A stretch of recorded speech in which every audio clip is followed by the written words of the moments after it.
Hey, welcome back to the Rabbit Rod Racing channel. This week we're going to be cutting the fiberglass doors. I've got them mounted, I got the strikers in, got everything lined up good as far as the body lines, good gap. We will have to go around and clean up the fiberglass to get everything true. Being that I have a background in body work and paint, I'm very critical on body lines and stuff like that. If you've ever seen the car up close, you'll know that I try to keep my body lines and my gaps true, even though it's a race car. And for those of you who've ever shut my doors, you basically let go of them and they shut. I have to fuss at the guys sometimes because they slam the door because I think it's an old race car, you got to slam the door, but literally just push them and shut them. I'll give you an example right here.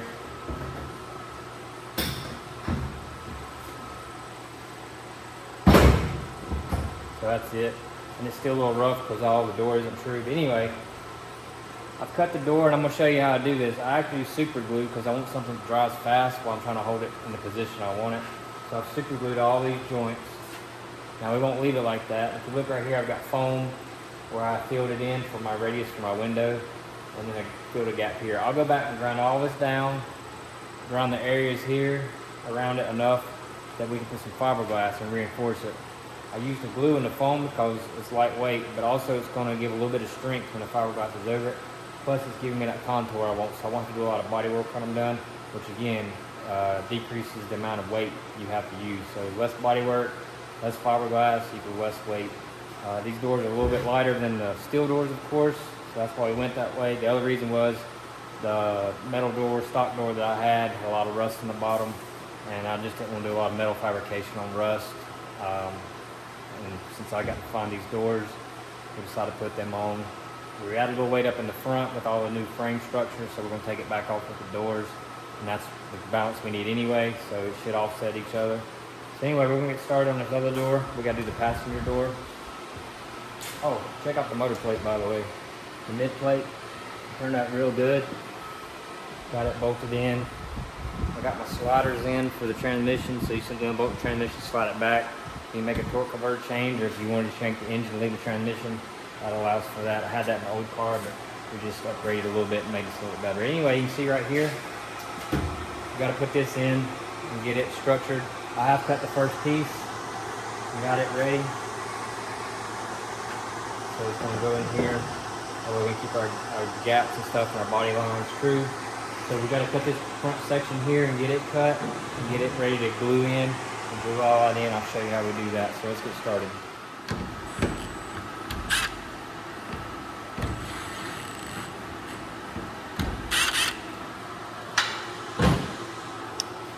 Alright guys, so the first thing I have to do is just get this in place so we can measure it. I put a piece of angle here that does two things. Obviously it's holding it in place. It also helps me keep this square like I want it. The back of the joint back here is nice and clean. If you can see this, it's nice and smooth. If you look right here, I've got it tight here. That was to help keep my pitch. And then there's a gap here. And what we're going to do, we'll fill this all with the glue as much as we can. And then we'll take this bracket or brace or whatever you call it off. And you see I've got a gap here and we'll fill that. That allows us to keep that pitch we want.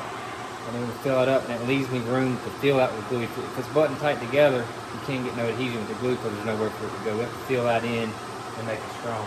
So we've got a nice clean gap here. I'll probably make that a little wider gap later. Not to this fiberglass, I'll just simply cut this down a little bit with the sanding block. Right now, we have to make this piece and fill it in. And what I'm going to do is we're going to come here to here, and we had to cut this arch off. Well, the angle is wrong in it. No matter what you do, it's not going to work. So, like on the other side, we're going to fill it with foam and some hot glue, make a nice form there for the fiberglass delay. So let's get this piece cut and fitted, and then we'll start gluing.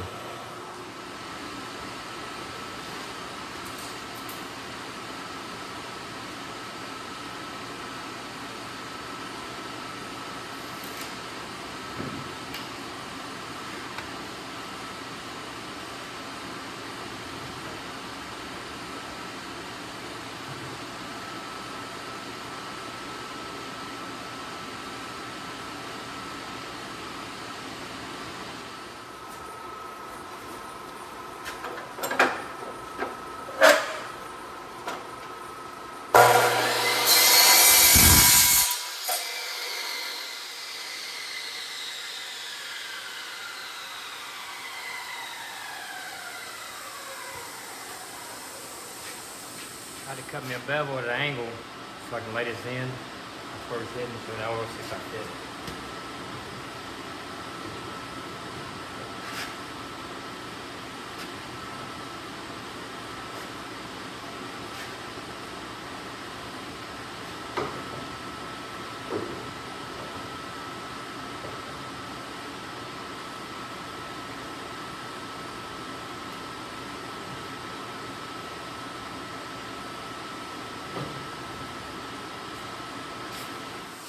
I got poison oak, had a tree fall at the shop. I got poison oak and I messed with fiberglass. I'm not sure that's a great combination, but we'll see.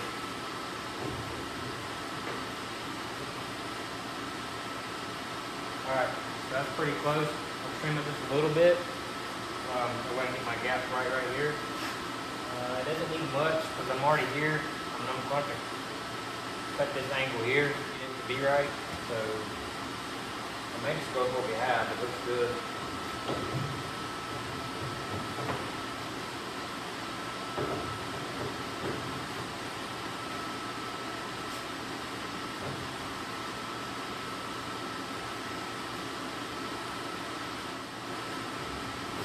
Trim it just a hair. So there's more edge right here if I go ahead and trim it. That way we're not trimming that back. You have about 5/8 of an inch. If we were to take, I don't know, we'll say a quarter off.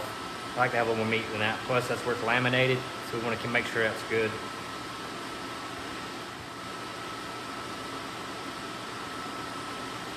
Alright guys, that looks a lot better.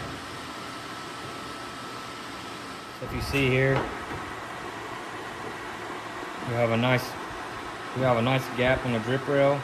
And you see we're gonna have, if I hold this up, we'll have a little bit of space for our glue. So let's get this thing mocked up and glued up. I think we're really close.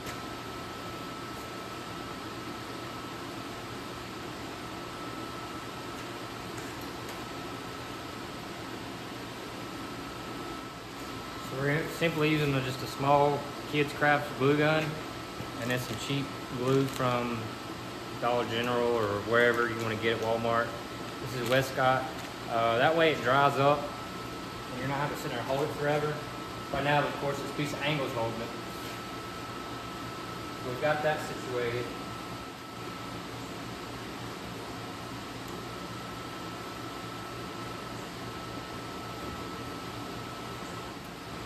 We'll put these, just a paint stick, use it for a gap so we have our joint where we fill our glue. Again, you don't want to smash that glue out, you need something to hold.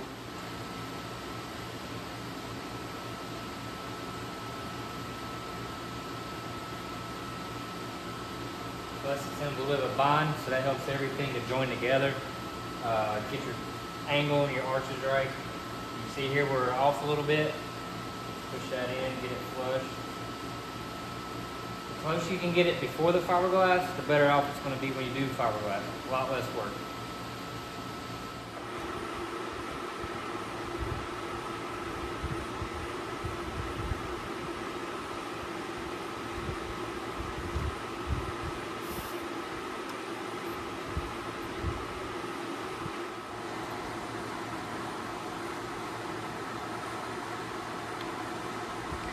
Just fill that up till it starts oozing out. It doesn't really matter if it gets inside real deep. It's better if it goes through because it'll actually wrap around and lock in itself. You can see here, this is finally setting up. It'll start turning that chalky white. That means it's set up. The fan over here blowing on it helps some, as hot as it is, to get it cured up. Go in here and fill this up a little more.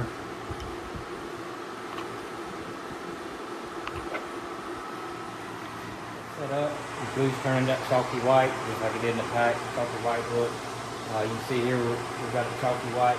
So it should be strong enough now to open the door and get from the inside and get all that locked up. So just be careful taking your wedges out and stuff like that. You see here, it's pretty strong. So we should be able to open the door to be fine. Just make sure you got all your tape undone. That way nothing snags it.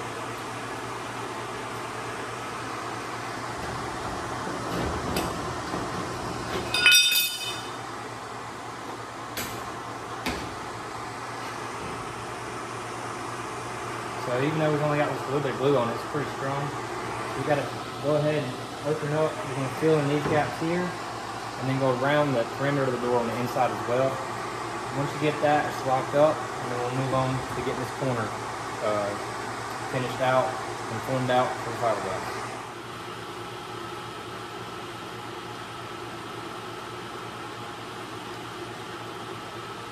Alright, so I like using this round core, this foam. You can get it at the hardware store, Lowe's, wherever.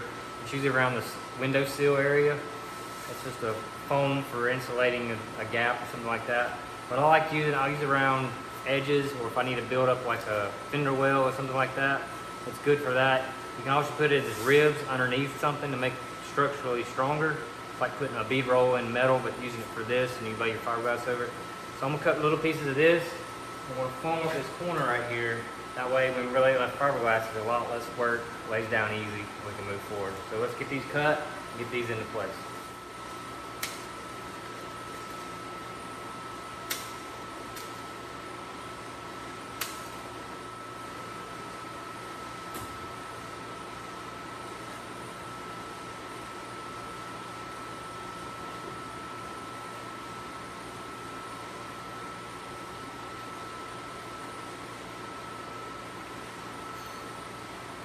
Let it sit for a second, let it cool off, let it stick good.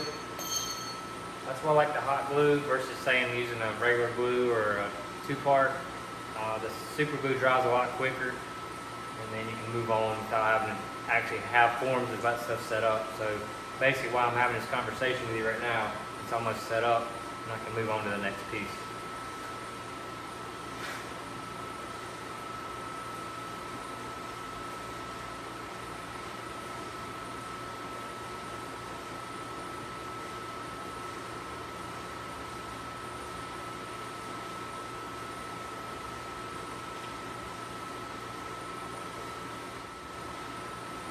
What are some other methods that you guys might have used for doing fiberglass or some kind of mold? Whether it be super glue or foam or whatever, what's some method you use? Like on the front end, a lot of times I'll bend some 040 aluminum or something like that. And we do the valance on the new front end we have.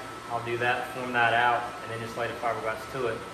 And that allows for the inlay. You lay the fiberglass on the inside when you pull that metal off. It's got already has a smooth surface like it would be gel coated. You can simply do a little body work, prime it, and then move on. That's our next project after we get the doors. Is we gotta get the hood fitted, add some material in some of the places because it's a used hood, so it wasn't exactly cut properly, and we need to fix some of that, get it formed out. There's some holes in it where they had some fasteners and stuff like that. Want to get all that shaped up, try to get it formed out just like we had the other one with the cowl hood, front balance. I really like that look. I think it helps keep the car on the ground as well as far as down track. So we're going to do that. That's our next project. Let's get this finished up first.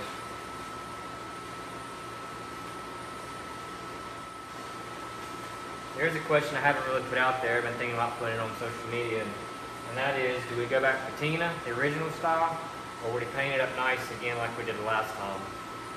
Striping it up, that type of thing. I like both ways. I painted it both ways. I actually painted the patina that was on it. The car was originally orange, and we painted it that patina blue. Mainly, I knew it was going to be myself. I didn't want to scratch it up and be mad. Pretty paint job, but pretty paint job. You know, maybe it makes people take it a little more seriously. I don't know, but what do you guys think? Patina or a paint job?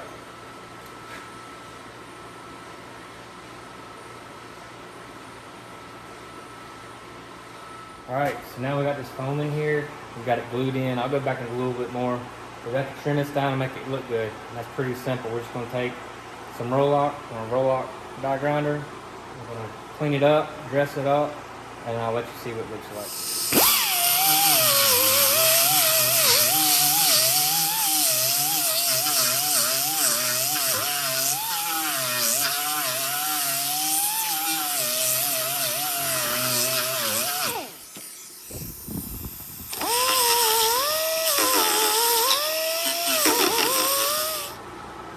So there you go, guys. We got our foam ground down. We've got a nice smooth contour here. We lay our fiberglass in on that. All our joints are glued all the way around. It is super glue, so when it's all cured up, all you gotta do is take a simple razor blade, slice it, keeping both panels underneath the razor blade, so overlap your joint like this, slice it off, makes it clean. Then you can go back, grind down your surface area to allow for adhesion on your fiberglass. A little bit of depth, build that back up with fiberglass all the way around. Then you can smooth that up, maybe a little body filler on it, some primer, and you're ready to go. So basically for $1, $2 worth of hot glue, 30 minutes maybe per door. We got our door chop, window chop down, ready to go, ready for fiberglass. Guys, I really appreciate you guys watching. Appreciate it if you share, subscribe, all that good stuff. And we'll see you next time. We're going to jump on the hood, and then we got another series starting called So You Want to Tune a Drag Car. That'll be coming up soon. Appreciate it, guys, and we'll see you next time.